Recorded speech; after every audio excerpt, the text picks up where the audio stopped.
Ladies and gentlemen, ATDF everything in that shelf presentation.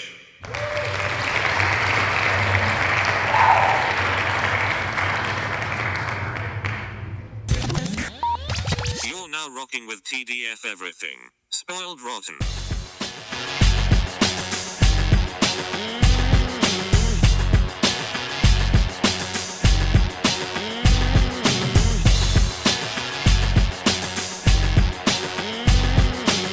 Spoiler alert. Welcome back, everybody. Hey. It's me, Daniel, And this is Ben on Spoiled Rotten. on that shelf. Boom. Well, we did Man of Steel, and now it's Batman vs. Superman, the Dawn of Justice Ultimate Edition. We are not worrying with the theatrical version. Thank God. Yes. Honestly, I remember that was the conclusion from the first time we originally recorded this back in 2016, that or like when the director's edition came out, I think we came to the conclusion is that this is the edition that should have been released in the first place. I think it's the edition that makes Lex Luthor seem more competent. But I didn't really need that because I already thought he was competent. I was just like, yeah, I get what he's doing.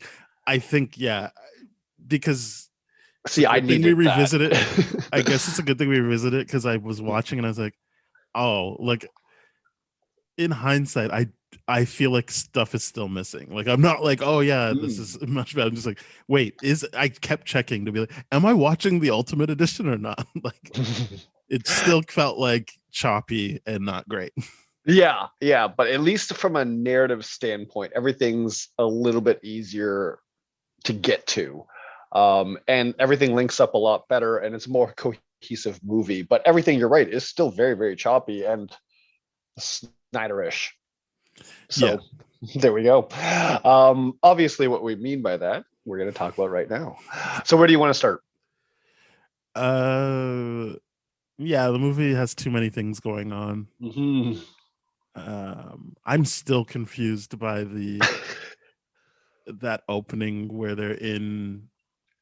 I found out later that it is in an African nation they made up for the comics. Like it's not just a made up African thing. Oh, you mean the desert thing that they're? Yeah, I don't remember what it was called. Yeah, I forget what it's called too. But like it is in the comics. Like that is a pull from the comics. So it's like kind of like Wakanda, like a fictional place. Well, like Gotham, like all of these. So it's just a fictional city. Yeah, fair enough. Okay. Yeah, DC just deals in fictional places for the most part.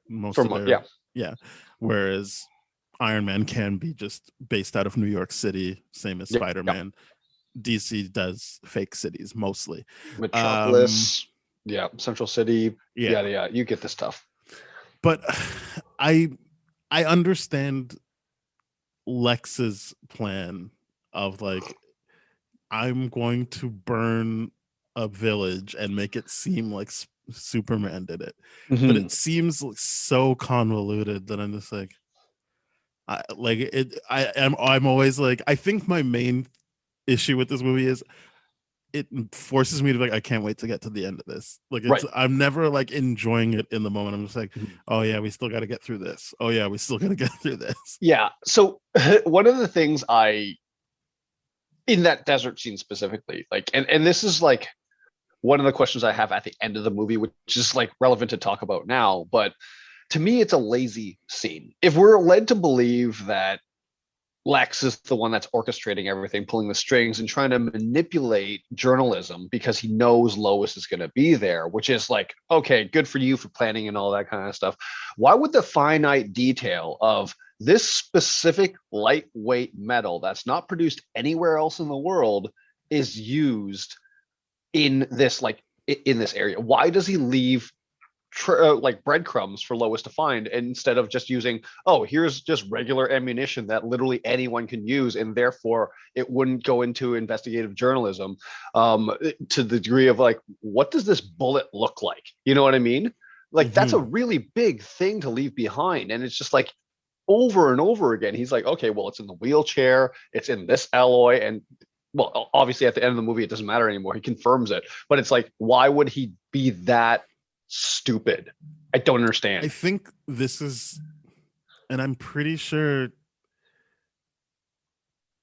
I think this is the issue with the movie is when we first reviewed it, I felt like this should have just been a sequel to Superman. Like, and then all of these dots that Lois are connecting make sense because you're like, oh wow, like she's got something to do in this movie. She can do the detective work while Superman does the punching, and it's like, but they wanted it to be this Batman versus Superman story, so they needed to like figure out why they needed to fight, and so this is Lex like planting all these seeds instead of just having it be that like, oh, she's connecting Lex to all these things because someone in that area of the world was using his ammunition, not that he plotted for them to that could have just been a story beat that leads her to be like, wait, so this bullet I found there is the same thing that was found in Wallace's wheelchair, and like she can just start putting the clues together. But once you, as you said, realize like but he intended for this to happen. He wanted her there so that Superman would have to save her, and then that gives the plausibility that he went to that village in the first place to kill everybody. So it's like, yeah, if you're planning all of that, why would you have that specific metal that can only be linked to you? Yeah, and then and I'm going to come back to this scene probably later on in the movie, but especially when we're led to believe that Lex already knows this stuff right off the bat, like we have to meet the movie halfway there, right? We were just like, okay, we're going with it, and there's so many instances of like, okay, we're going with it in this movie where like that happens. But this is one of those cases where we're led to believe that Lex already establishes this, manipulates this in the beginning. But then at the end in the tower on top of LexCorp, when he throws Lois off, he's like, let's see what will happen if if Superman will show up and be like, and then he's like surprised and everything like that.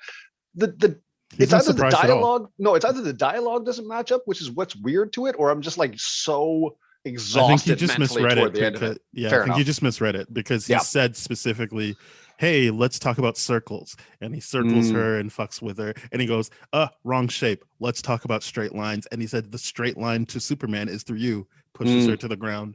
Superman Fair comes. enough. So he is specifically invoking, if you put Lois in danger, Superman will come. And it's at a time in the movie where people are like, oh, we don't know where Superman is.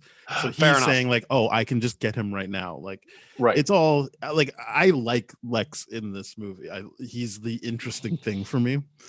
I get that people don't like how like jittery he is, but I'm like, at least it's something versus what I feel is like being stonewalled by Batman and Superman. Like, I'm just like, all right, they're just both grim and intense. For me, like, at least Lex is like feeling things, and like you feel like even if it's not quite clear, you're like, I get two things. He's got an issue with God because God didn't save him or his family. He's got an issue with his standing in the world. So all of this is forming for him to be like, I am going to get rid of these two gods.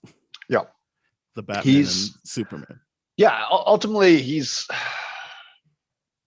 an extremely jealous and petty character in the sense where he's like, he even at the library function, he's going off in like he's having a mental break in the middle of the speech. I'm like, about the at least I feel something. Like, not even feel something. At least I know he's feeling something. Correct. Like, he's not just like. And the other thing is, now that we've watched two other Lex Luthors, I'm like, I still stand by like, he's the more interesting Lex Luthor. Like, his plan is directly involving the two heroes, and he basically, I mean, he doesn't get what he wants, but it's like that moment where he's like, where Superman thinks, well, I saved Lois, so you got nothing on me, and he's like, you idiot, I still have your mom. Like, I still feel like that's an effective moment in the movie. It's very effective. And I don't think any Lex that we've seen has had a moment like that. No, I don't think so. Well, are you talking about on-screen depictions only, or the ones we've revisited? Fair enough. Yes. So that means of all the Lexes, we've Superman we've 1, never Superman had 2, like Superman Returns. of the ones we've revisited, no Yeah, you're Lex right. has had a moment like this. Lex, that's, I think, and I think everyone knows by this point we're not Superman fans. So if there is, Yeah. if this isn't Lex Luthor, I think this is the version of Lex Luthor that makes this most sense to me. Yeah, I agree. And but it's also one of the more inconsistent ones in the sense where like the Gene Hackman one, you could like his folly is like his, I guess, overconfidence in his plan where he doesn't have a backup versus like like this one, this Lex, Eisenberg's Lex is like constantly having backups and constantly doing different things and like having different ways to go about it. It's kind of like he's the guy that has like, I don't know what you mean by has different plans. It seems like it's the well, same sorry, plan. sorry, not the different plans, but different ways of executing the same plan in different kind of formats, right? Versus like the other Lex is like, here's the plan, and then there's just one carry through of it. Versus like he's constantly trying to put these two together at the end of it, and it just keeps escalating, right? That's how I kind of feel about it. Like no, he's I planting feel those like it's all the seeds same early plan. on. You're just Really? you're just getting insight into all the various steps that go into the plan. Fair enough. And maybe that's what is more intriguing to me, is that I'm seeing the actual steps as opposed to like most other Lexes is like, and here's my 2-minute monologue section where I get to explain to you everything that I did and how me, a man, is better than you, a god alien, kind of thing, which is, not Well, he interesting says to me. in that scene you're talking about, the his, when they're like, hey, you're a friend to the libraries or whatever, I can't remember. Mhm. He says like, if knowledge is power, and then he cuts himself off and he's like, and well, this makes no sense because I have all this knowledge and I'm not seen as powerful. So like that is his thing, is that like, and then he says, and then he kind of does a version of that again with the senator or something like that, where he says like, look, I know what can stop this Kryptonian. That's the knowledge part.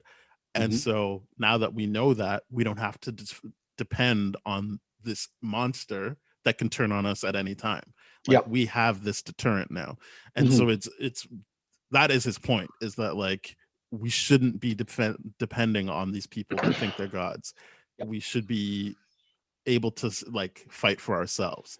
And then he needs to get rid of the god. And I don't know where he lands on. I think Batman's involvement overall is muddying the waters, because the way I think about it, like, well, I'll just finish this thought. The thought is, I think it's a very clear line to what he's doing. I just think people don't like Jesse Eisenberg, and I think they don't like how jittery he is, which is fine. I'm not saying, oh, you just don't understand. I'm saying that's perfectly valid. I'm just saying I don't have those issues or those hangups. So it's like, this makes sense to me, that you would be someone that's like, how do I not have more power? And why are we trusting this alien that already has like shown a lack of compassion for us, in the sense that like he just devastated a whole city while trying to save the day. I think there's at first I didn't like Eisenberg in this, but now I get what they're doing and I see the layers of brilliance behind his performance, in the sense where he's just like, he is just he's that new success trying to break into that old world, right? And he's demanding that respect of like, look at what I've done. And then he brings up his daddy issues too. Like when he first talks with the senator, it's like, my dad didn't. It's a generational issue with him too, that he's just like striving all these things and he thought, in my mind, I'm like, it felt like he was fighting that fight his whole life and not winning. And then now he's got to fight the fight with an alien god on Earth. And he's like, well, that's just in like, we lost all power. So I don't know if he makes a decision of like, enemy of my enemy is my friend. And he's like, okay, I don't, because he doesn't really, he does manipulate Batman. He's quite a 100% bit. manipulating in like, he manipulates Batman quite a bit to like get those two together to fight, to try like, and then he has got all these extra security plans. The one variable that I don't think he accounts for is Wonder Woman, obviously. Like that's the one thing that he's like, no, and he knows she of doesn't her. really affect his plan. She doesn't at all. So like, I know people are like, oh, why is Wonder Woman? I'm like, honestly, she makes Batman, or I won't say Batman. She makes Bruce Wayne at least come to life. Like I like Wonder Woman in this movie. I like Diana. I find that is a good addition to this movie so that we can get away from. She's still kind of mopey, but like when she's fighting, you can see she enjoys it. And like I always like that moment where she gets knocked down and she's kind of like, "Fucking, I live for this. Like this is great." Yeah, she has that And grin. also, I like that moment and a also lot. how she is kind of operating throughout the movie. Like I like that spy versus spy stuff when Mhm. she's like, "Oh my god, you boys don't know how to share," or like she's just always kind of a step ahead of Batman. And that's kind of why I don't really like Batman in this movie, because I'm like, Mhm. you're not smarter than anyone in this movie, and you are obviously wrong. Like the Yeah. movie starts with the like your false assumption, and we just have to. It's what I said. You just have to wait to get till the end, because it's like, yeah, like we already know you're wrong. Yeah. We're waiting for you to realize you're wrong. That's 100% the case. And like he does it in the most ridiculous way because he ramps up so much and he doesn't listen to like I don't know, like Alfred doesn't even talk to him. Like he's like, "You're gonna go to war? Like, do you Well, he says realize multiple what you're times, "This gonna guy do?" is not your Yeah. enemy." Yeah. It's He's like protesting. He's just like, it's the most xenophobic and like uninteresting version of Batman I've ever seen up until like after the fight. Because it's just like the one thing about Batman that I is always interesting to me is that he does not cross that fine line of being a criminal. Right, like he does not enter the same Well, I as mean, he rogues gallery, is but going against the law by being a vigilante. oh, Like he his is a very presence criminal. is against the law. Yeah. Yeah, he is a criminal, and I like that he says that. He's like, Alfred, we've always been criminals. Like, and he's like, no, but now something's different. Like he's like, now even you're breaking your own moral code, which is, yeah, we see that if we're led to believe that the Batman, like the change that Batman had after seeing Superman was that, okay, yeah, I'm gonna kill people now. There's no point, especially when this guy can fight one guy and kill like thousands in Metropolis Oh, or whatever. I don't know what happened if you listen to to him, Zack but Snyder, that's not yeah, what makes him kill. He's already fair enough. killing by the time he sees Superman. It's just Mhm. now he's like, oh, and now I have to kill Superman. Fair enough. Yeah. So Snyder's version is always killed. He's just No, never I gotten think the brutal. He's loss just of went to Robin. war. I think the loss of Robin is hinted at what made him be like, oh, I can't bother with the no kill rule. See, I feel like the hinted at is the worst part of it because it's just like you and I can defer from that and be like, yeah, that makes sense. But really, No, it we're doesn't make project. sense. But like, I don't No, like I this mean, when we're Batman. if we're trying to meet him back halfway, we're like, okay, that could be a legitimate reason. But you and I are definitely like everyone's projecting that upon it. It's like, oh, okay, he's keeping that around as his like reminder to stay humble or whatever it is. The Robin suit, obviously, with the Joker Yeah, spray no, paint on it. this is exactly why it doesn't make sense, because Yeah, Joker's still alive in this universe. Like, exactly. why?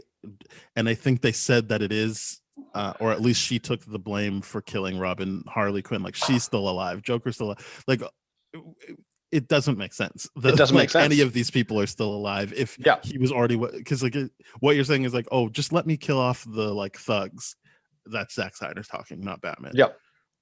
But like, why would any of the main villains still be alive then? Boom. That's the biggest issue I have with this Batman. None of it makes sense. It's just like you can't justify to me why you can't find the Joker or anyone to kill the people that actually matter.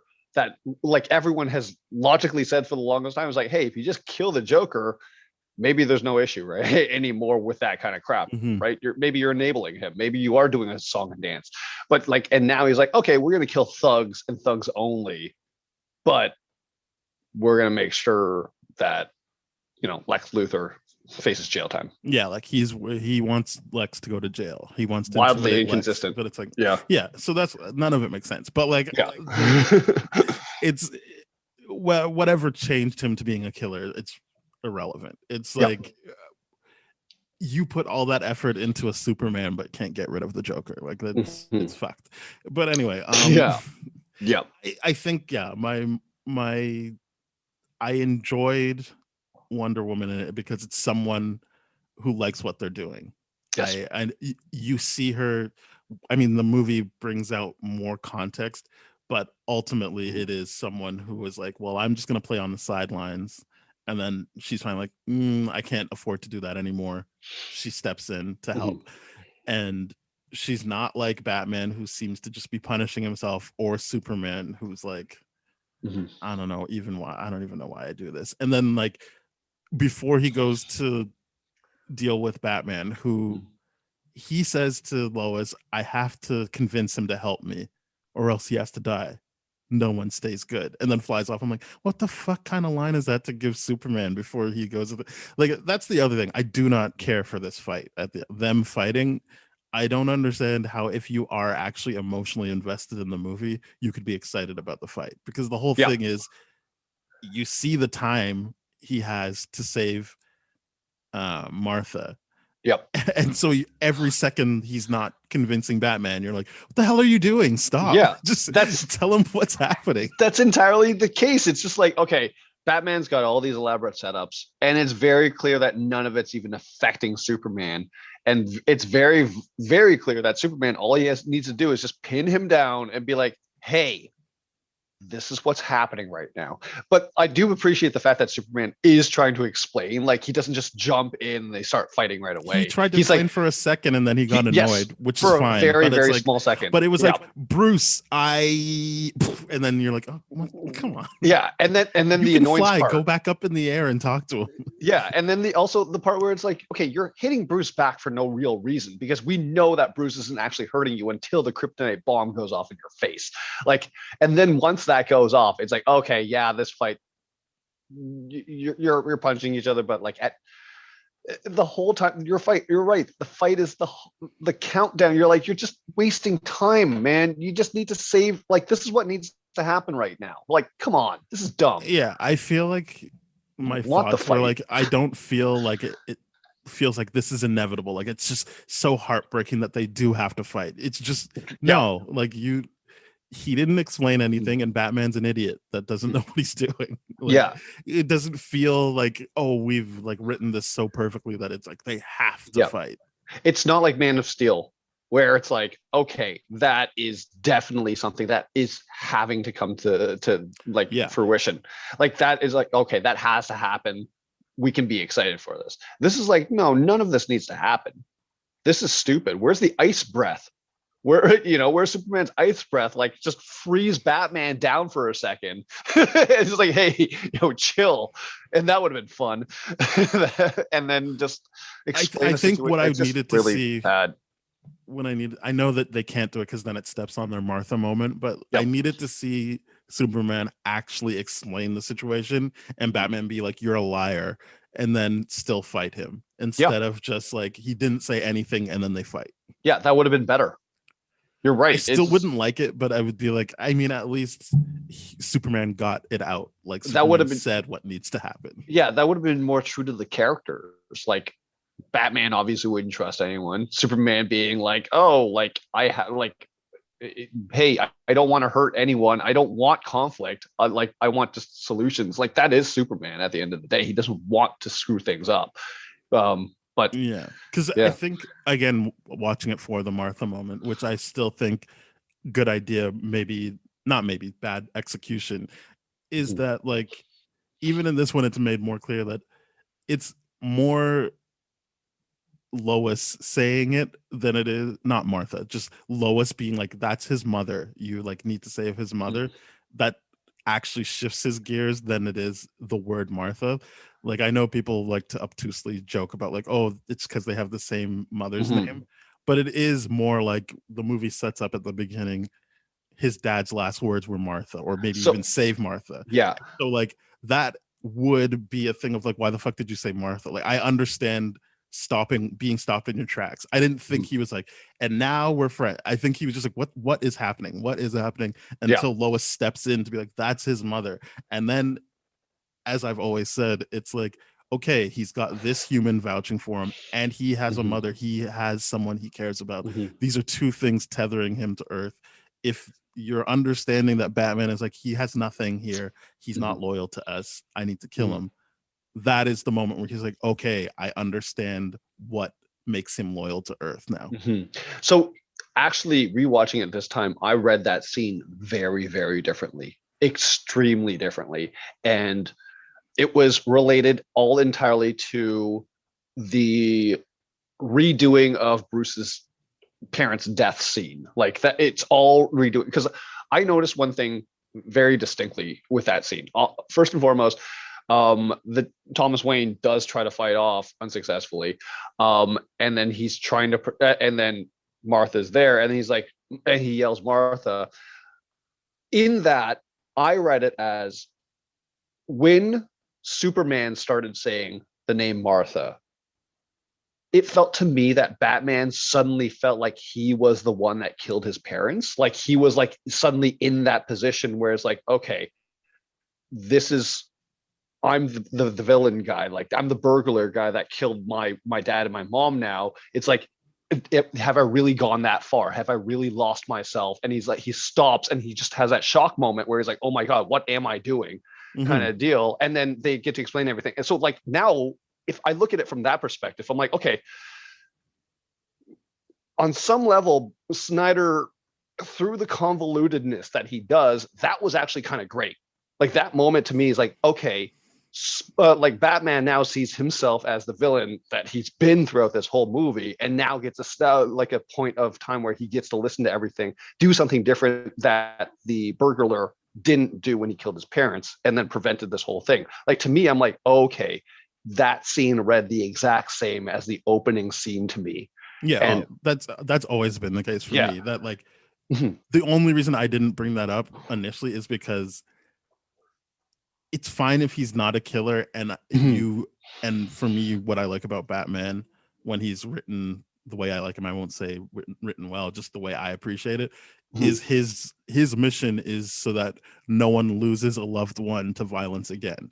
And so if that was his thing, yeah, the whole like it's irrelevant what his mom's name is, but it's like, oh, I'm in an opportunity to make sure someone doesn't lose a loved one to violence. I can help, I can step in and help. But because he's this killer that's so far gone, I'm like, I don't even know if that tracks. The only thing that tracks for me is like his whole thing was he doesn't care about us, he's not from here. Oh my goodness, he does care about us. These two people are what will save him. And I'm sure Zach and Chris Terrio think they sprinkled something in with Flash coming earlier in the movie, being like, Lois is the key. And so then when Lois is like, hey, this is, I'm sure all of that too. But what I'm saying is you're right, that like that should have been the thing, that he is like, oh my goodness, like I have an opportunity to not be the person that ruined my life. It's just, he's so happy to kill throughout the movie that I'm like, I guess he switched. At least for me, the consistent thing is just pinning it on what makes Superman human to Batman. No, you're absolutely right. What you're saying is probably what I would have said before this rewatch. Yeah, I think that's what Snyder was going for, but I just don't think you're right though. Like your point is very, very valid. And this is why like this is the first time I'm realizing it, because throughout the whole movie, Batman is killing so much that you're like, and he's so far gone, and all the talks he has with Alfred, you're like, wow, you've gone extreme, man. You're like not what we know at all. You're brutal, you're ruthless. Whether or not he is the person using the Bat brand, like I'm more thinking that's he is using the Batman, but it's Lex that's killing them off and making it seem. But that's what I mean. They get killed from the Batman. Yeah. But that's what I mean is that Lex is the one is like, oh, okay, I can, like the Bat's doing this as a torture device. I can use this to my advantage in prison just to make him look worse, and just put them together from a narrative standpoint, from a media thing, which is brilliant. I think that was really, really smart. But he's killing so much during the whole thing where you're just like, are you at the point where you actually could ever pull back? Or are you just like, no, you should just complete the mission at this point? Yeah. Like, I understand that people think it's the poor execution, because it isn't excellent execution. I just think the concept is good. And I feel people get way too caught up on, oh, it's because he said Martha and his mom's name is Martha. It's like, I think in that movie alone, it gives you a reason why that would at least stop him in his tracks if he heard the word Martha as someone's about to die. I think that would trigger something for him. Yeah. And I don't think it's just, oh well, any friend of Martha is a friend of mine. I don't think that's what's going on in the scene. Like Yeah. it's more is going on in that scene. I would have appreciated if Snyder put in some mirror imagery in regards to the opening scene of how Bruce's parents died and how that scene unfolded. Like if Bruce, it's right, it's but his dad on his back going Martha like that, the same way I get Superman that. gets the word. Then But what do you mean you want like a rapid cut to like when no, like that's I don't like that stuff. I think that stuff is not helping. That's hand holding the audience. I think if you I are agree doing it is, but like no, but what I'm saying is that's not good filmmaking. Fair, but neither is using narrative always to explain everything. But it seems like every every time we're always filmmaking. Fair enough. What but yeah. No, I do think having your narrative actually come together so that you're like, oh, this is the inevitable thing that is good filmmaking. I mean voiceover. Sorry, not narrative, voiceover. He didn't use voiceover there. In the beginning he did.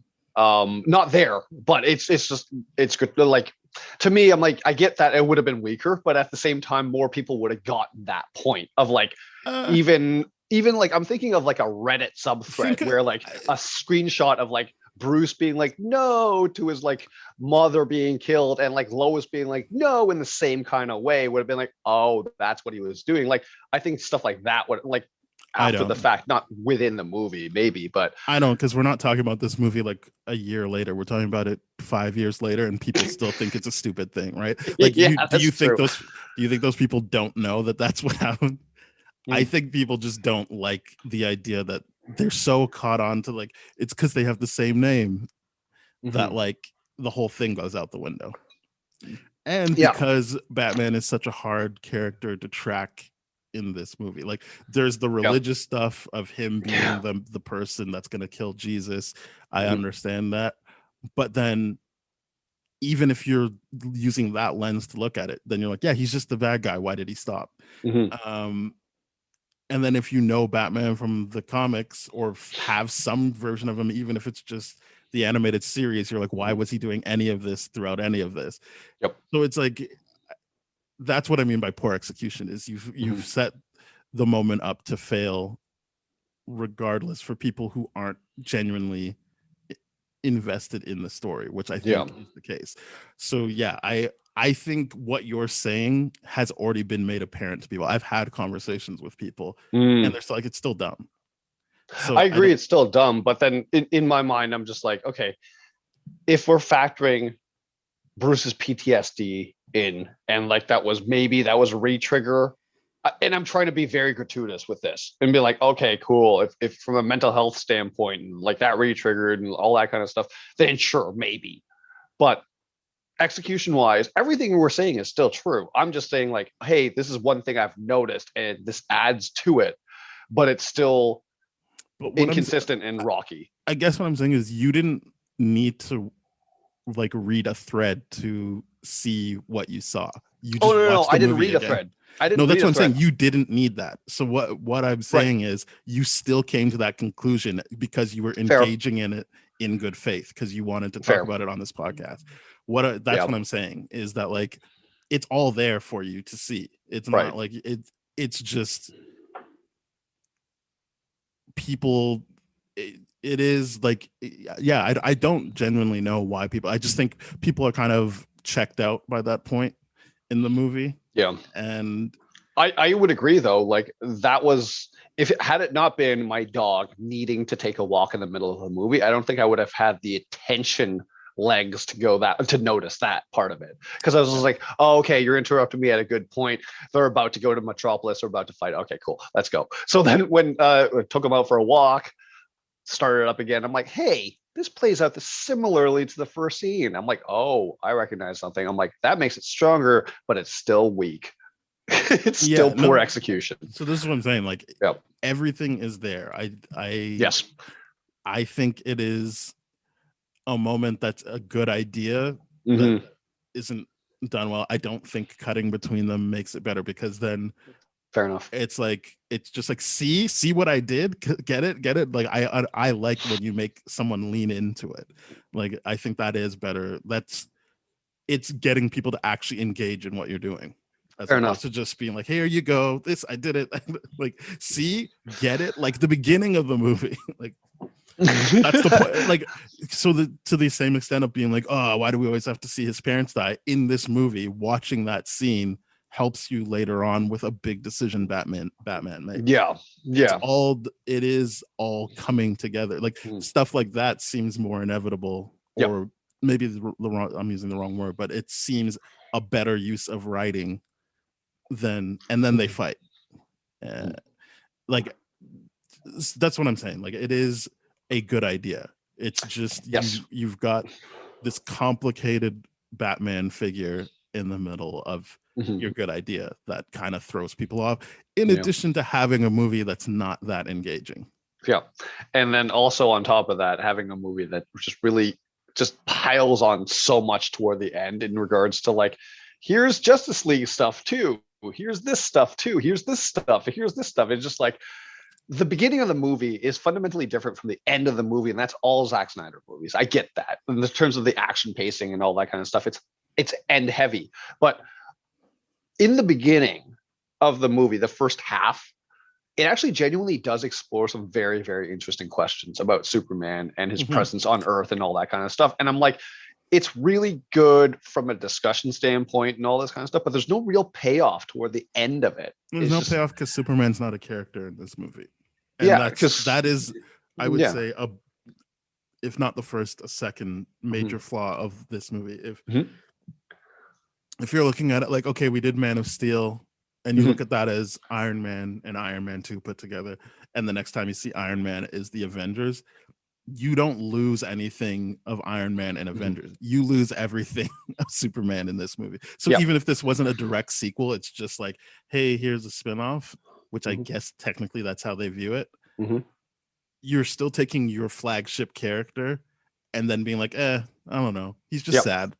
And like, you don't know like, you get to see him, especially in this extended cut, kind of be like, oh, people say mean things about me sometimes. And then struggle with like, oh, my boss wants me to cover sports instead of Batman. But it's like, what is that? Who cares? Like, that the big moment that I was like, oh my goodness, we're finally gonna have something cool, is when you realize Superman can hear Alfred talking to Bruce Wayne. And I'm like, okay, they're gonna have to like, I didn't even want them to fight, but like, they're gonna have to confront each other at least. And then he just stops to be like, oh, I have to go save people in Mexico. And you're like, oh, okay. He just doesn't follow through. And like that's a very lazy scene in general from a writing standpoint, because it goes down to like the incompetence of Marcy Graves. It goes down to like, really, Bruce, that's the excuse you're going to go with? Like, you thought this was a washroom? I do like the fact that he's like, oh, he plays like tipsy, dumb billionaire decently well in that scene. But the fact that he's like, oh, Marcy Graves is like, you're not supposed to be here. Mercy or Marcy? It's Mercy. Mercy Graves is like, hey, you're not supposed to be here. Washington's upstairs. Cool. All right. Oh, the chef conveniently ended up being here and is not. And I'm just going to leave you alone in this room that you're still not going to be in. And then it's like that whole. And then you're right. The Alfred thing in the air. I'm like, this is going to be cool now. But then it's like Bruce got lucky again with that factory fire. That's what I'm saying. He's not smarter than anyone in this movie. He's literally the dumbest character in the movie. Yeah, he gets lucky. Like, nothing about what we like about Batman is actually what's happening here. It's just like he's like discovering it. Lex seems more like Batman than Batman does, because Lex is like, oh, we have this information, we have all these plans, we're learning all this kind of stuff. Diana is more Batman than Batman. Diana's the one that's like, okay, you go do that thing and they'll be distracted. And then when you have to leave for cover, I'm going to just take your shit and then I'm out of here. That's great. And then like, when you come to me, I'm still going to have one up on you, because I'll know I'll have more information than you every time we meet, other than when he sends the picture. And even in that moment, it's still finished with, but who are you? So she still has more information than he does, even in that moment. And I'm not saying, oh, how come the girl gets to be smarter? I'm saying that, like, why not make them more equal? Like, I mean, the three heroes, not like or even if Wonder Woman is the best of the three of them, which this movie kind of makes the case that she is. Yeah. Why does Batman have to be so low down on like the rungs? Yeah. and this is the point. This is the biggest issue too, because when you get to the Justice League, you feel like Like, she Batman's thinks- only job is to put them all together, and he's like, okay, you got them all together, you're done now.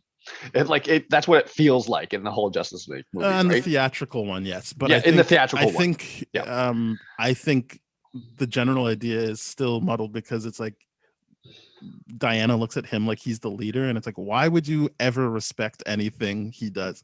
Yep. You've literally been a step ahead of him every time. I know. That's the part that's really stupid to me. I'm like, okay, I get the part where you're like, let's have a really strong female lead and write her really, really well. But then but then if you force Batman to be the leader, you're like, oh, but he's not, he's reacting to everything that you're doing. He's not, it's almost like you're giving him captain because he can't do anything else. It's just weird. No, it's because he's the like most white man of the group. Yeah, 100%. But at the Yeah. same time, it's just like, well, then here's the problem with your Wonder Woman character is that I don't think it's a problem with the Wonder Woman character. The problem is that the writers are like, I don't know, he's the leader because he's Batman. fair enough. And in a world where they've already created the he's at the bottom of the totem pole. Yep. And he's about to retire. Like that's Again, the that's whole a thing. theatrical one. That's Yeah. Like I don't Whatever. know. Like Yeah. either I way, they've established in this movie through dialogue. It's like, oh, you've been doing this for 20 years and now this is different. Like they're generously offering you up. He's not new to this like Superman is. yeah, which is a bad idea. Yeah, it's a terrible idea. It's a terrible idea. It's He's really, not really bad. ageless like Wonder Woman. So yeah, Mhm. I don't need to be like, oh, okay, cool. I'm glad we skipped to the end of Yeah. Batman's story. Yeah, I'm glad that all these famous stories that Snyder's giving us Easter eggs for are just not being told, even though we want to see them so badly. Like, come on, I want to see the Jason Todd like the Last Laugh storyline so bad.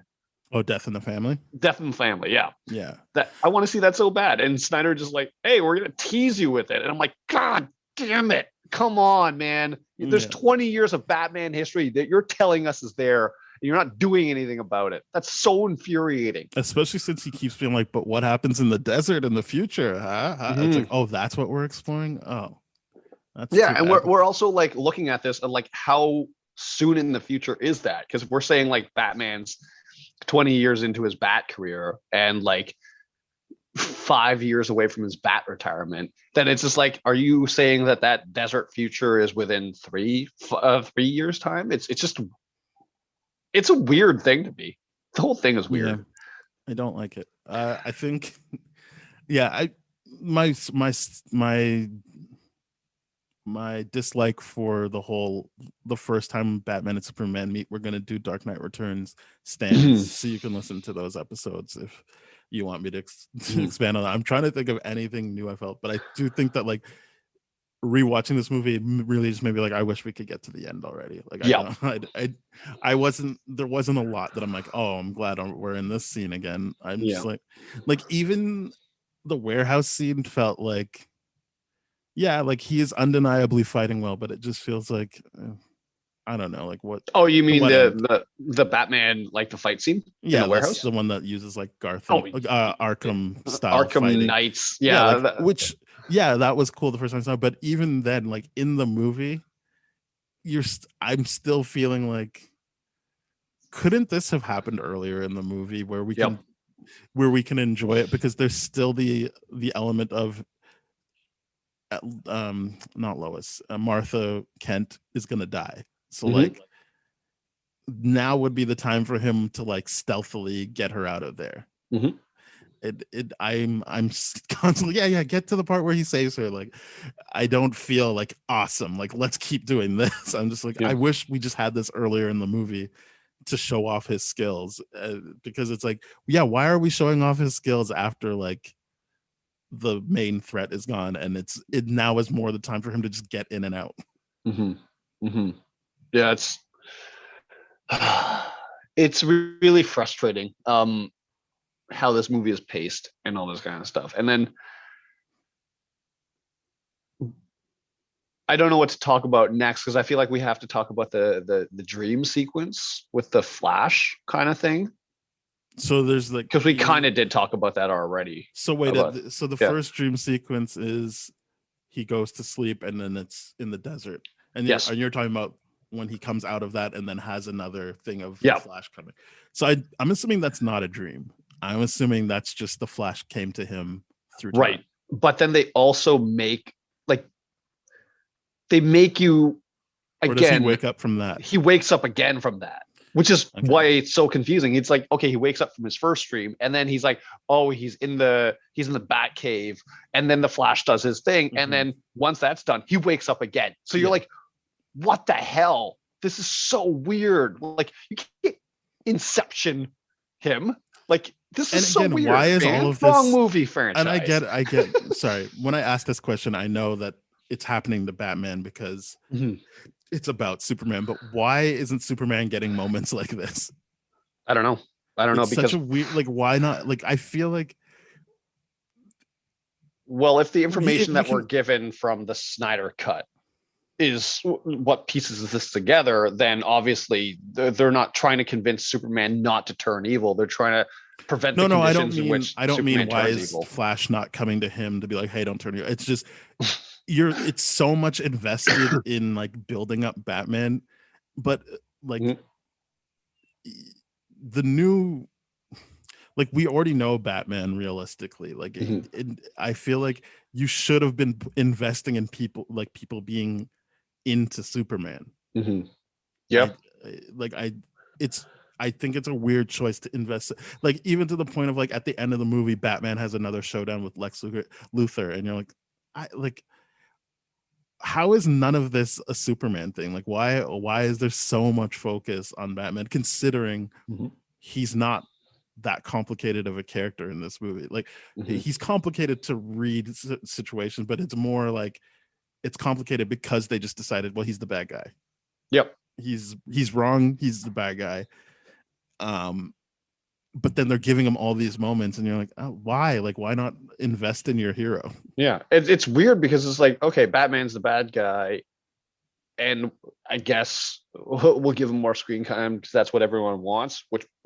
But then that makes him the protagonist of the story, and that's what's the weird part of it is the idea of like, wait, your real protagonist is Superman here. It's not Batman. I mean, the only Batman's reason I the say he should antagonist. be is because you kill him at the end. So then, like, it's like, if we spent all this time with people worrying about why he shouldn't be around, and then you kill him, why would I then be excited that he's coming back?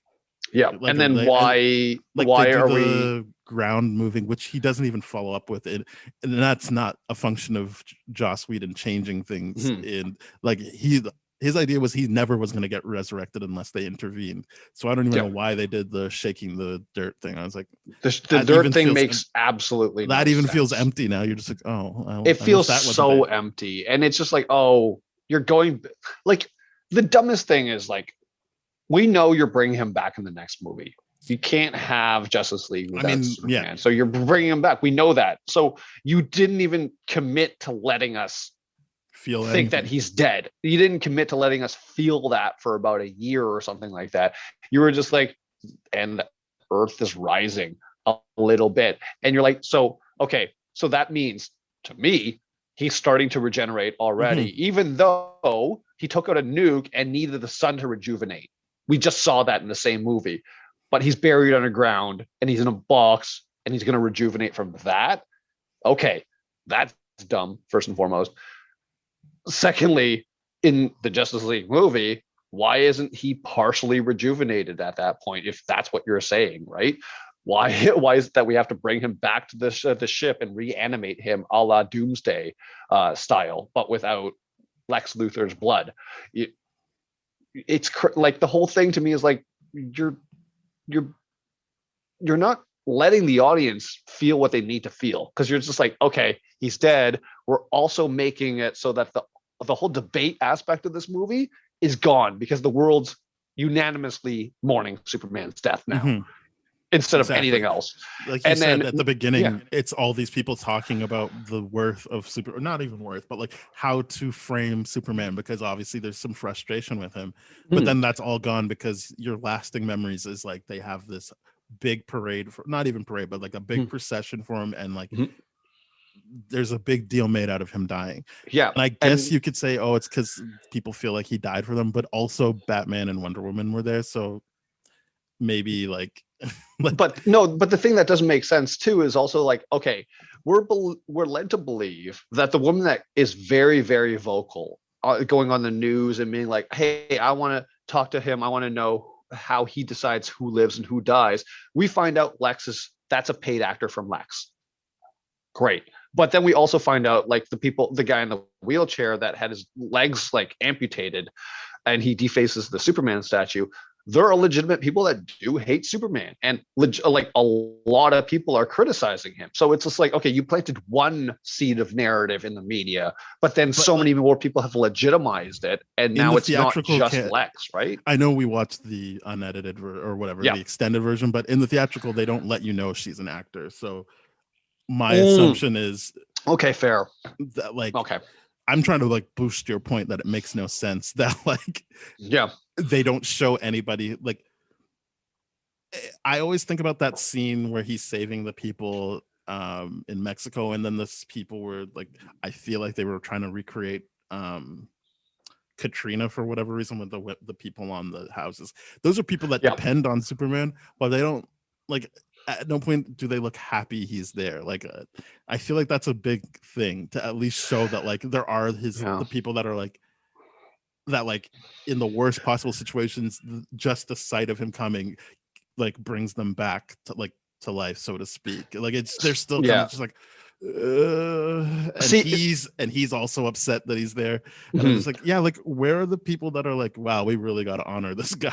See, the interesting thing about all those scenes, now that I rewatched them, is like, so the scene to me in Mexico, for example, he pulls the girl out of the burning building, and all the they're obviously doing the whole like, I want to touch you kind of situation. To me, that now reads as, hey, we're scared, legitimately scared of Superman, and we're just bowing down to him, making sure that this god does not choose to like be petty or vengeful or whatever. It's all like, to me, it's through admission of like literally no one else can help us, but when he does show up, we're literally terrified because of what he did in Metropolis and everything like that. That's how it reads to me. Like, and that's like, I'm like, okay, that's kind of interesting. It's a world that's like, hey, we're at the end of our rope, and the only person that can save us now is a god, but we have the belief that this god is like, you know, there's going to be crap that comes around this god too. God on Earth is very, very different to what people thought God would be, right? And that's why they're like scared of him. And that's, I think that's really kind of smart to portray that. But you're right, nobody's actually like celebrating. But the funny thing is, it's a complete juxtaposition towards the end, because everyone's like, yeah, mourning him, we're sad that he's gone, but everyone's afraid of him, and people are debating his existence. It not doesn't make sense. They know he's there. But I know debating his role in the world. It doesn't make sense. It doesn't track at all. That's why I'm saying it's not smart, because like, if you want your movie to be about should Superman have these unilateral decisions be made, because they keep coming back to that, like the senator is like, if you're doing good, but why do you get to just unilaterally decide that you're going to go do this?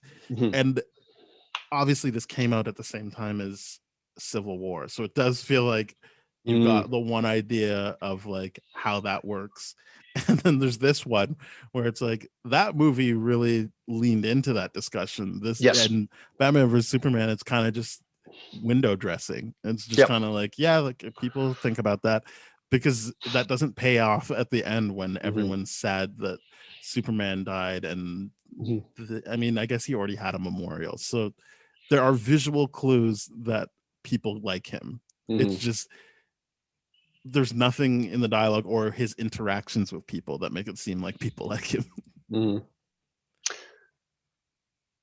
Also, this movie makes me hate Perry White a little bit more, and makes me lose respect for his character. because it's just like Not the for idea me. of like, really? Yeah. No. Okay. So the part, and this might be me projecting, but I'm like, how did you go to Clark's funeral? How do you not notice that Clark and Superman died on the same day? You're at Clark's funeral.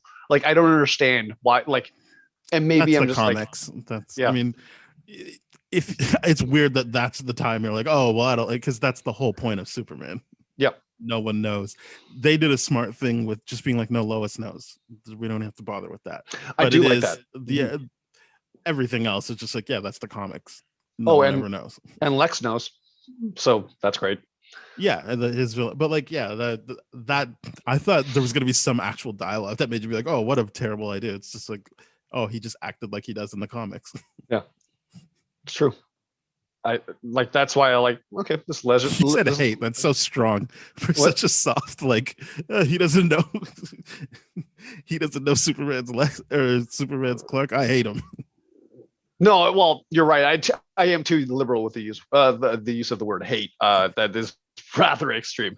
That was dumb of me, but yeah, that's definitely not to scale of how I feel about that situation. I was like engaged because I'm like, oh, what are you gonna say? And You're I'm like, oh, oh yeah, I should stop baiting people into those discussions. Like, wow, you really don't seem to understand the word hate, Ben. no, I thought maybe there was just more to it because I'm like, you hate him because of that. Okay. No, I mean, he's also kind of a dick throughout this whole thing, and it's just so weird because I'm just like, why didn't you fire Clark? He's continuously insubordinate with you. Like, I don't understand. Like, that's so weird. There He is just no keeps writing there is no Batman evidence stuff. that Clark is good. Yeah, there's at no his evidence job. that he's a good reporter, but it's just like, but he's still employed, which is frustrating because it's like, oh, Yeah. I think this is a white male thing that he's still employed. Whatever. Yeah, I mean, it is weird that he got to just show up and be like, and now I work here at the end of Man of Steel.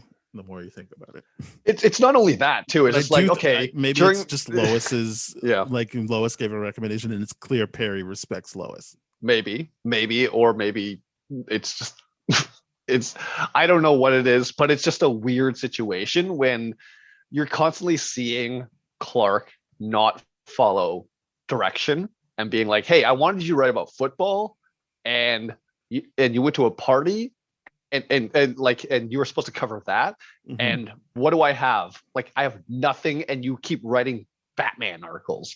Like, I've asked you not to do this, you keep doing it, and you're not even doing the work that I'm asking you to do. Like, I don't understand how someone doesn't get fired for doing that. That's crazy to me. But I mean, whatever. He caught a break because then he died, so you didn't have to fire him. Wow.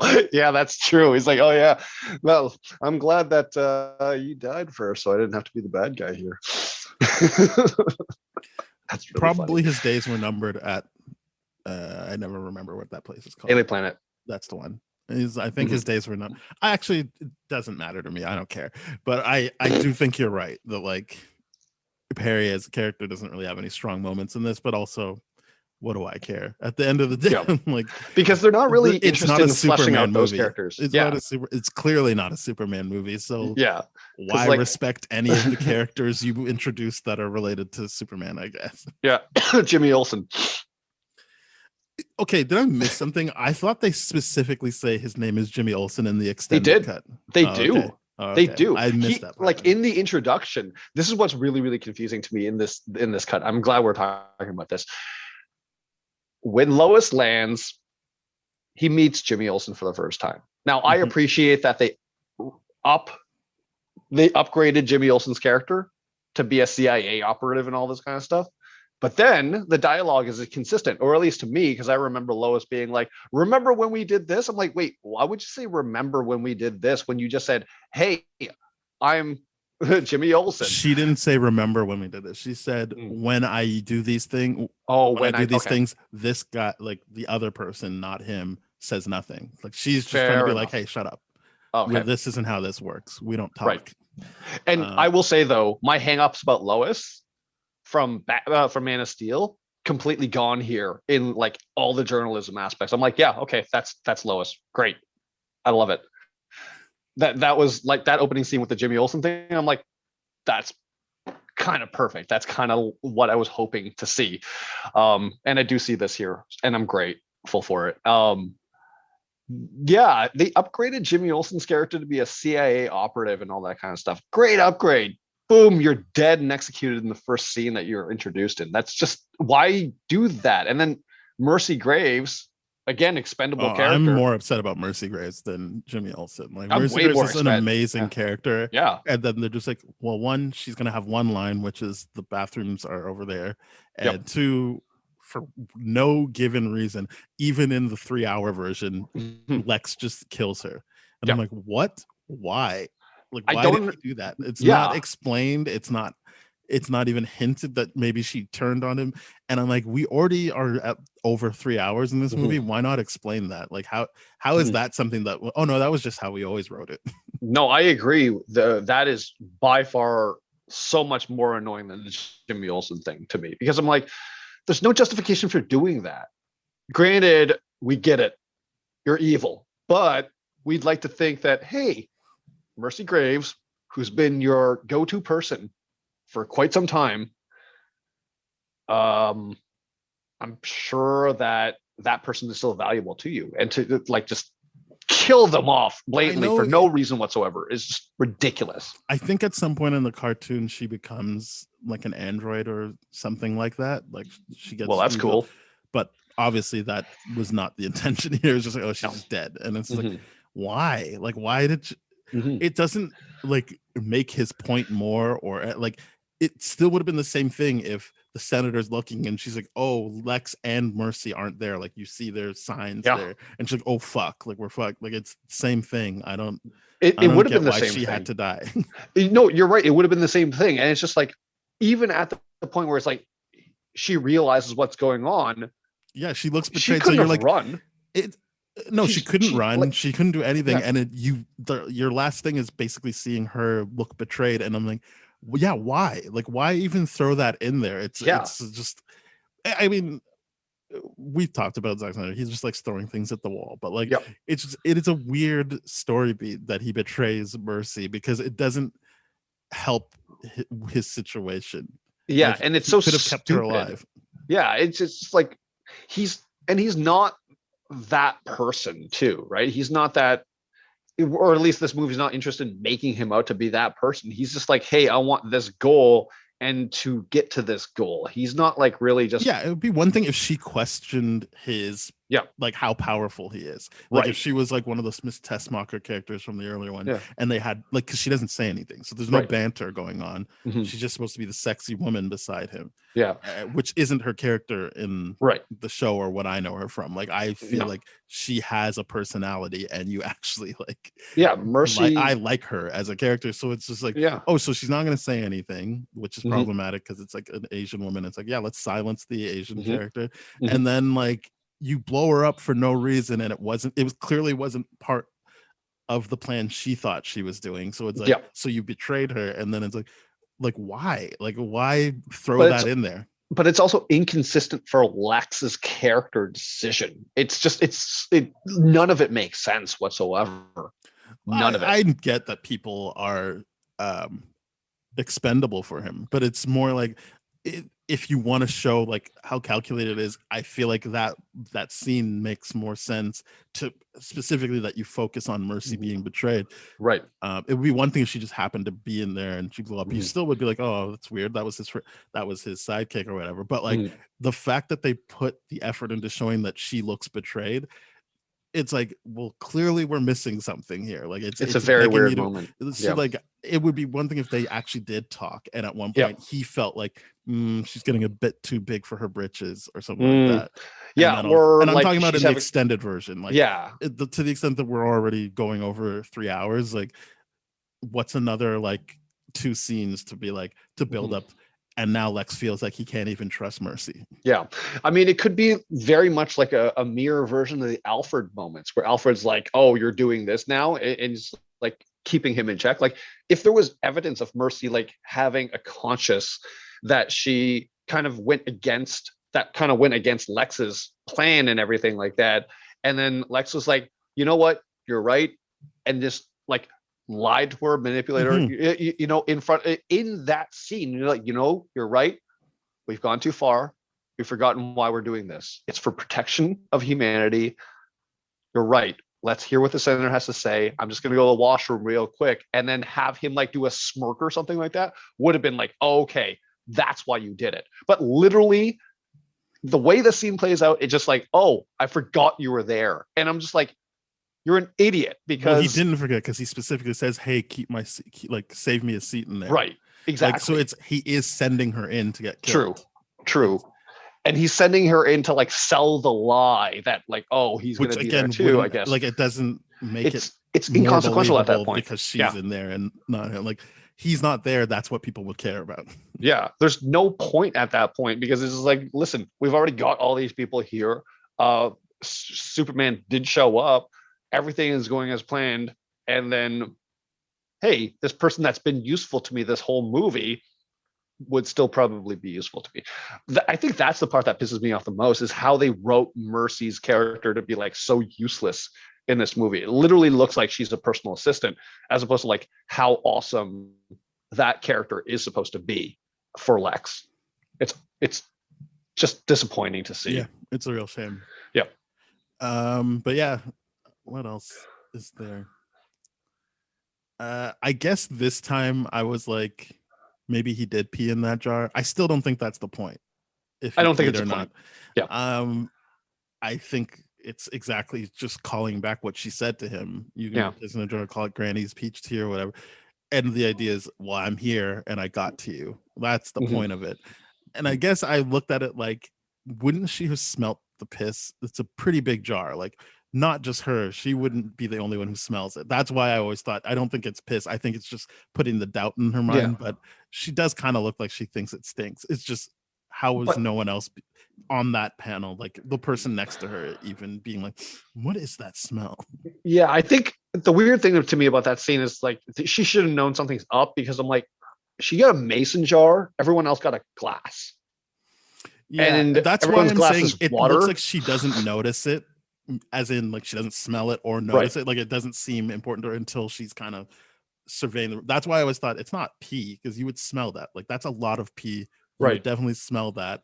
And it just seems like she's kind of like catches it out of her corner of her eye, and then she's like, oh, he's fucking with me. And I can kind of understand that, because it's a big day for her, and she's got that big speech, and like she does break concentration during that, and then she's like, oh shit, and then you're like, oh yep, you know what's about to happen. And I do like that moment where like she's just like, it's a very good like moment where that actress just really shows the level of terror in her face, and being like, oh shit, I know what's going to happen, and then boom, the bomb goes off. Like, that's a great moment. That's how I've always read it. Holly Hunter is being scared more than she's like sniffing and being yes. Oh, his pee, he peed in a jar. I'm like, I don't know. I guess I the thing is, I get that people like to make fun of this movie, and so why not be like, it's a movie where someone where Lex Luthor pees in a jar. I'm like, I still am not that convinced, but I guess this rewatch, I'm like, I mean, maybe he did. I don't know. Maybe he did. Think it matters. I don't think it matters at all. I just think it's just like, oh, okay, this is just this is like a really, really elaborate payoff for that weird like meeting that they had that could have been sent in an email. Well, because basically she's saying you'll never be able to fool me. So putting Granny's peach tea there is like, I fooled you. I got you. I get that. But that's what I'm saying. Like, it's just like, it doesn't matter if he peed or not. Yeah, but I'm just saying like the dialogue itself is so weird. And maybe it's just me, but I'm like, do people from Kentucky talk like that? But well, it does seem like he is like mocking where she's from in particular. It seems like he looks down on that.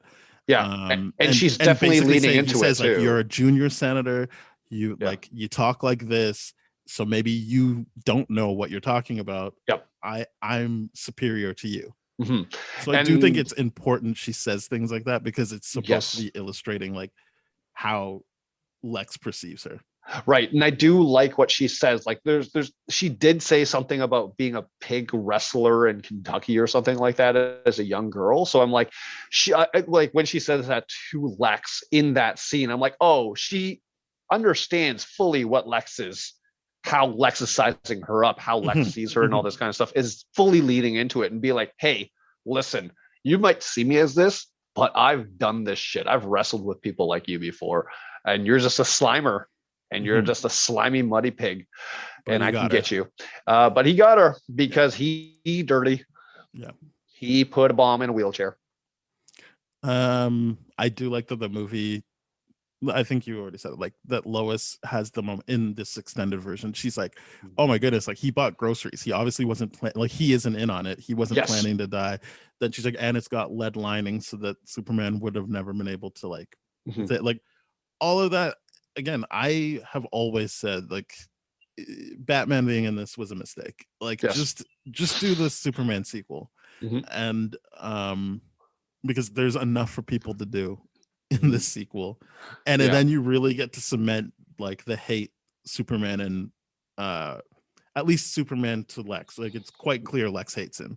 Yes. But like I feel like fair enough he captured his mom, so then you can kind of be like, yeah, Mhm. because I really like that scene, like captures him and makes Superman go through his knees and stuff, and he's just Yeah. like, and now God bends to my will. You're just like, yeah, great, I'm happy for I you, love Lex. that. Yeah, I love that scene. It played out so well. Like he was just like, it was. Yeah, it made sense. Lex But is like like, to me, yeah. that's the true defeat of Superman, not like Yes. that fight with Batman. It's kind of just like No. whatever. You're Like, right. For Superman to be defeated, it's not a physical defeat. It can't ever be a physical. It's a mental submission because it's always that. Like it's like Superman. It goes throughout the whole this whole like Man of Steel and everything. We see how he's constantly holding back his power. mhm, So for him to hold back is not a problem, but him to mentally submit, that's the big deal because he mentally is supposed to never submit, right? mhm. And like it is that. So yeah, in that moment, Lex truly did get his goal. He was better than a god, Mhm. and or he He controlled a finally had the god. power he was Yeah, looking for. he had the he delegated his power, or so to speak. But that was a fantastic moment. Yeah, I understand why people might be like, obviously you have to have Batman, and I just think that there's too many things going on. I agree. I think there's a point. It I At this point, obviously, Man of Steel is my favorite of the Snyder directed films in the DCU because it's Mhm. such a still a lot of things going on, but it's Mhm. all tied to Superman. Like it's all like Mhm.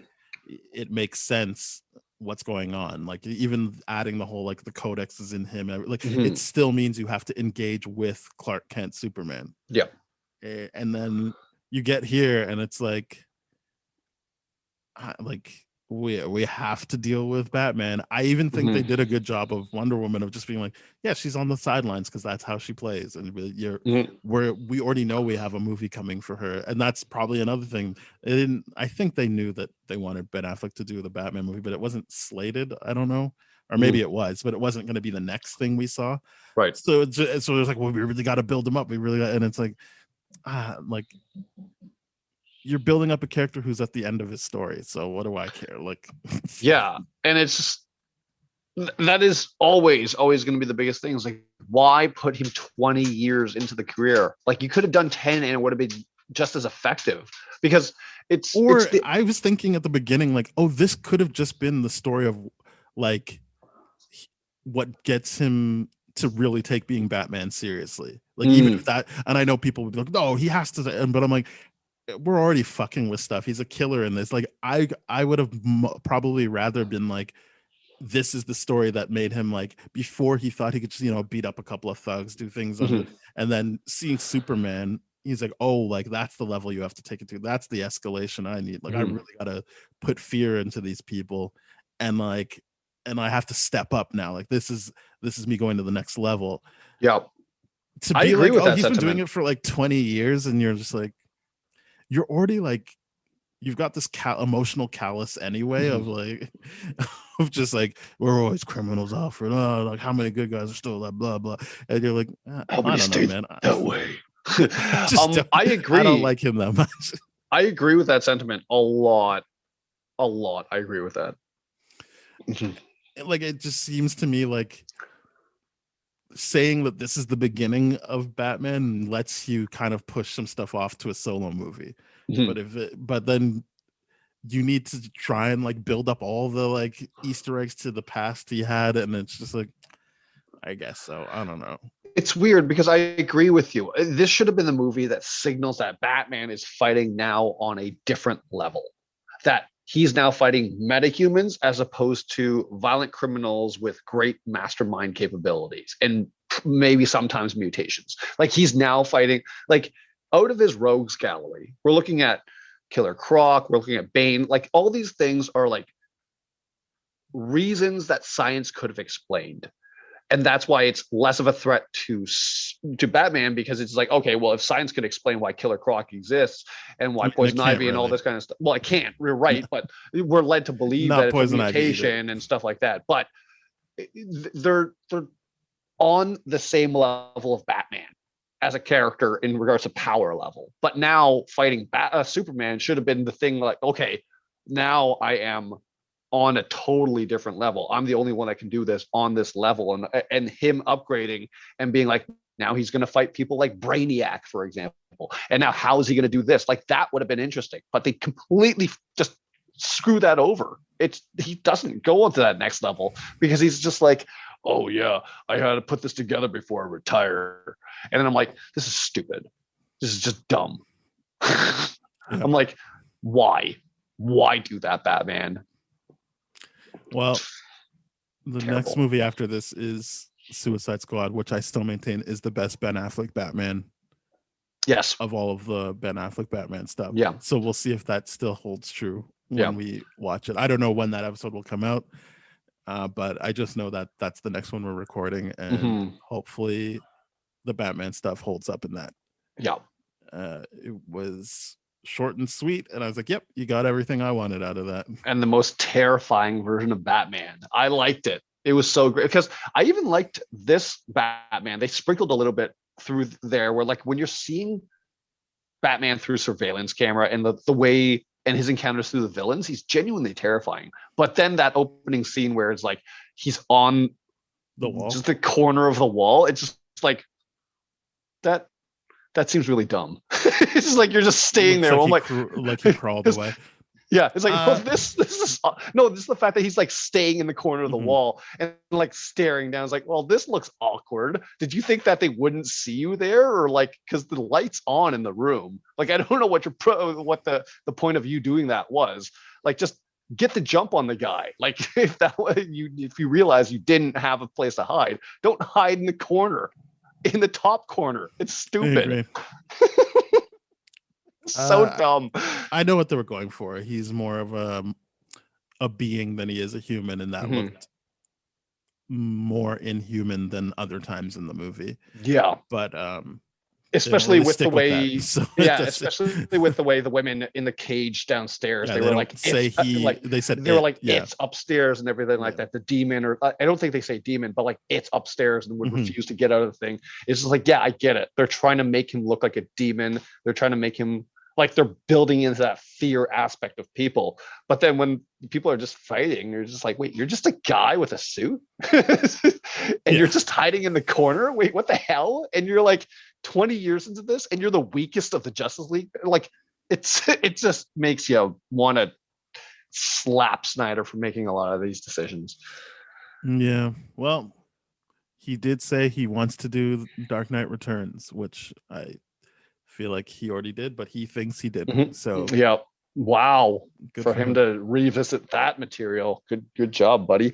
He also has said that he'd be open to returning to Warner Brothers to create his full trilogy. He would, because then they would spend money on it. Obviously, of course. This is what I'm telling people when people are like, "Oh, he's moved on, he's not coming back." It's like, no, there's a good amount of money that'll make him come back. Like, if it's not about making it come back, it's about like, yeah, what else is he gonna say? Like, it's not like he can go to Disney and finish his trilogy, so it has to be through Warner Brothers. Like, it's a non-point. It's like, yeah, okay, you want to finish your thing, I get it, and you can only do it at Warner Brothers. So yeah, that's how it's gonna work. But I believed in interviews, and maybe this was because of the tragedy that he was going through at the time, which is so upsetting. Like his daughter killing himself or herself. The that maybe he changed his tune after dealing with that grief and that trauma.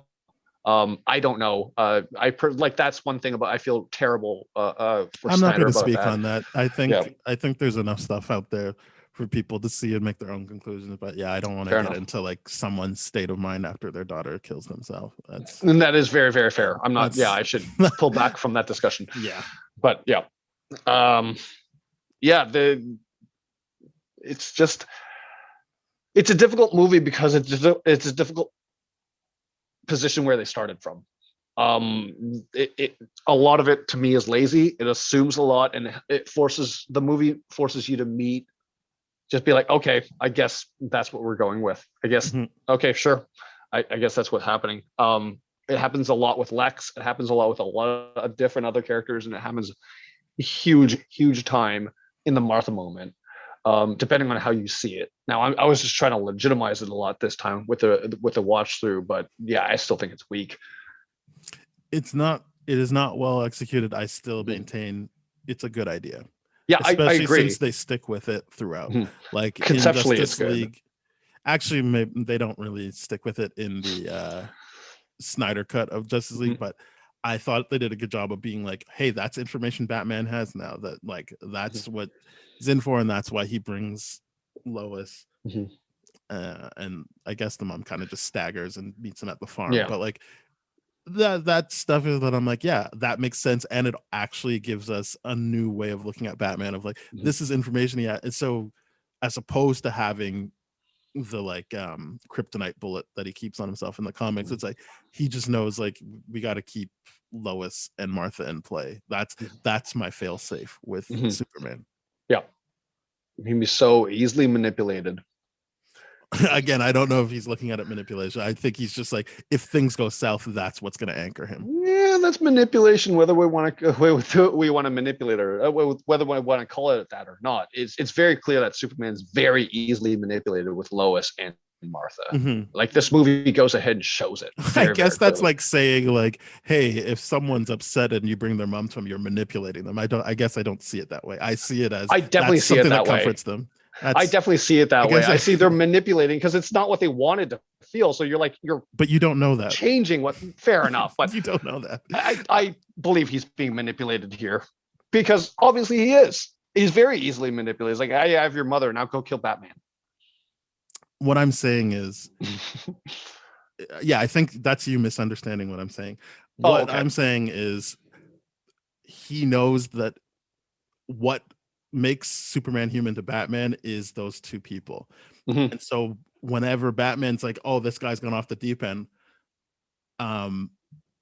those are my fail safes. And my example of like bringing in a mother figure to soothe someone isn't to manipulate them into doing what you want. It is grounding them again. So like that is helping like the situation. And I don't see that as full on manipulation because I don't see it as full on manipulation because it's like, yeah, like here is someone coming in, and the movies have already shown you that a key to this isn't information Batman has, but the movies have already set up the anchoring point for Superman is his mother's voice, and that's how he focuses. So it's not changing his thing, it's refocusing him. It's not like manipulate. It's not like, hey, you know, you're acting mean today, I want you to be nice. It's more just like, hey, things got out of control. It's more, hey, things got out of control, let's get you refocused. If he's still mad, he's still mad, but it's still more refocusing. Yeah, let's appeal to your humanity. That yeah, I mean, I still believe it's a lesser degree of manipulation of being like, hey, this is the card I'm going to pull every single time to get you to feel this thing. But again, I don't think you're trying to make him how feel I something. See it. And I think this is another example of you being like, I hate Perry White because he doesn't.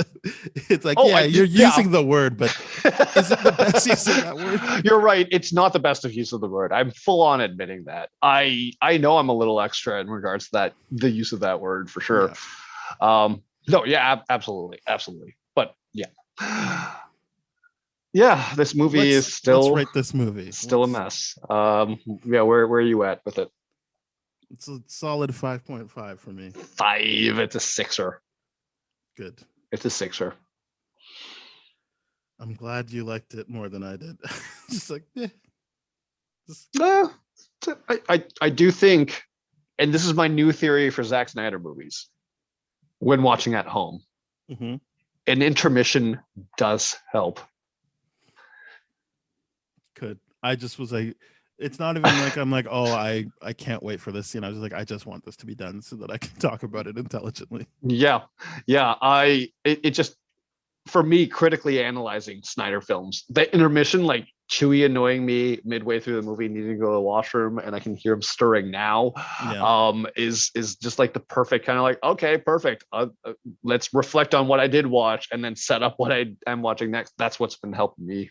Excellent. But that's the good. hack to enjoying a Snyder movie. Not that a 6 out of 10 is any indication that I enjoyed myself.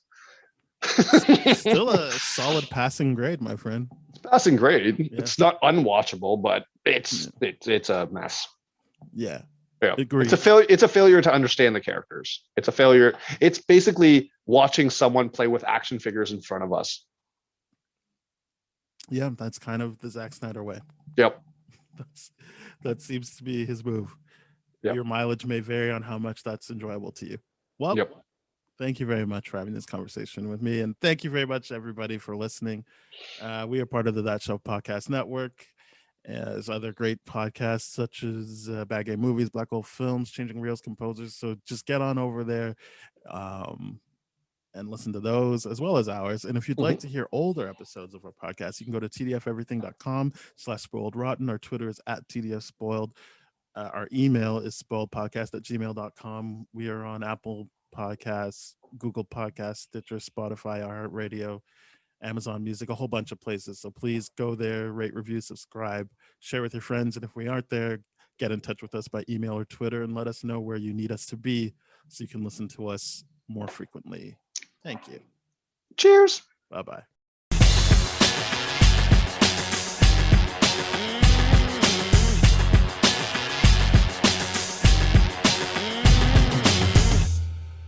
This has been a TDF Everything production, brah.